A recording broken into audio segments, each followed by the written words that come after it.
Hey, what's going on, guys? Sam, or xJawz, and today I'm going to try something new with my video. I'm going to try two new things, in fact. Number one, as per request, I'm not going to spoil the exact score of the ending of this game, but I will say it's a 50-plus kill TDM, because it is a really impressive game, and I'd like you guys to, click on it, and I'd like you guys to see it, and letting you guys know that I break 50 kills is one way to do it, and I'm also going to be doing this right here. So I've kind of paused the video just for a second here to show you guys two spots that I would really recommend for you guys to sit in. And in a minute, I'm going to pause this video again and show you guys two spots that are very highly used that I wouldn't recommend. So as you can see, the dumpster, on top of the dumpster and on the air conditioning piece to the right there, are very common spots that people tend to use on this map when approaching the area that I approached. I also outlined a minute ago two areas, including the area that I'm at right now, that I would recommend you use instead of those two areas. Now, on top of the dumpster is a really cool spot because you can look through that window into the little building with the forklift, but from that spot you're leaving yourself really vulnerable to the right.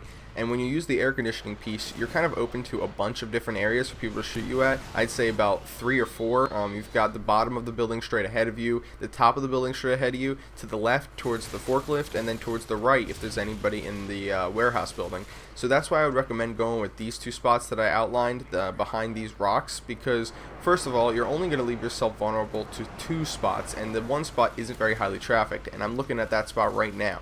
This building right here is a really open building. Like if you were to walk out of that doorway right there, yes, people can, or yes, you could be shot from somebody who walks out there, but it's not a very common spot because people know it's a pretty dangerous spot to be in. So you can see right here, I'm taking cover in the second spot, and unfortunately I didn't have enough bullets there to finish up that kill and just kind of got unlucky, but I did have my AC-130 before I got into it. Now, the reason why I specifically said that you should use the two spots that I outlined is, one, because obviously, like I said, you're less vulnerable, but two, because rock cannot be shot through. The rocks in Quarry are practically, I'd say they're like 5 feet by 5 feet, huge rocks that probably weigh tons and tons and tons and cannot be shot through regardless of whether or not your enemy is using FMJ. So they're really solid cover, and I would recommend you use them. I'm not going to be doing that little pause on the video and outlining stuff too often, but some other commentators have done it, and I've talked to them. Don't worry, I'm not stealing anything. But you know what, I just think that that is something that can definitely be very beneficial, especially with my kind of commentary where I try and give you guys tips and tricks and help you out like that. So I thought it would be pretty cool. So again, I'm going to work my way up to this positioning area and try and build up my kill streaks again. Sort of a rinse and repeat method, just trying to get everything done again. And fortunately, I do pull in a second AC-130. As you can see, this spot is very effective, especially when the spot that I'm aiming at is a very commonly trafficked area by the enemy. So the second thing I want to talk about in this video is my secondary, which coincidentally I don't use too much in this game, but I think that a lot of other commentators have talked about this, and just to make sure that everybody knows about it, I want to talk about it today.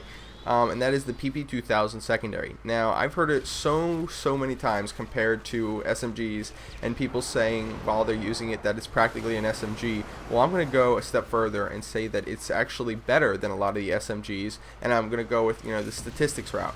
The PP2000 has the exact same damage and damage multipliers as the MP5K primary weapon. The MP5K submachine gun, and that weapon has a lot of recoil compared to the PP2000, which doesn't have a lot of recoil.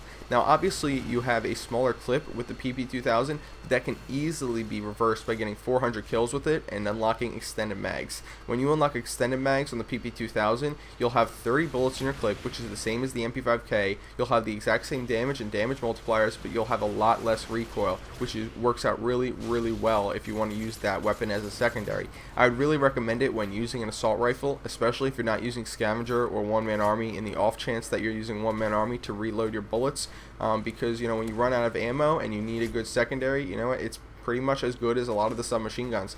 I personally prefer the MP5K over both the P90 and the Mini Uzi, and would say that if the PP2000 is better than the MP5K, then it's better than all of those weapons. So if you guys maybe want to try it out, go ahead. I guess the only downside is that you do have to unlock extended mags to kind of take it up to the same level as the MP5K or above it. And the other problem is that you can't put an attachment on top of that unless you're using bling, which I would not recommend. I would definitely recommend scavenger if you're going to go with the PP2000, unless you're using it again as secondary. It doesn't quite hold up because of the fact that it is a secondary and won't have a lot of bullets, but you guys understand where I'm coming from. You guys understand what I mean. It is definitely got the same power and in a lot of situations is better than a lot of the submachine guns. So hope you guys enjoyed the video.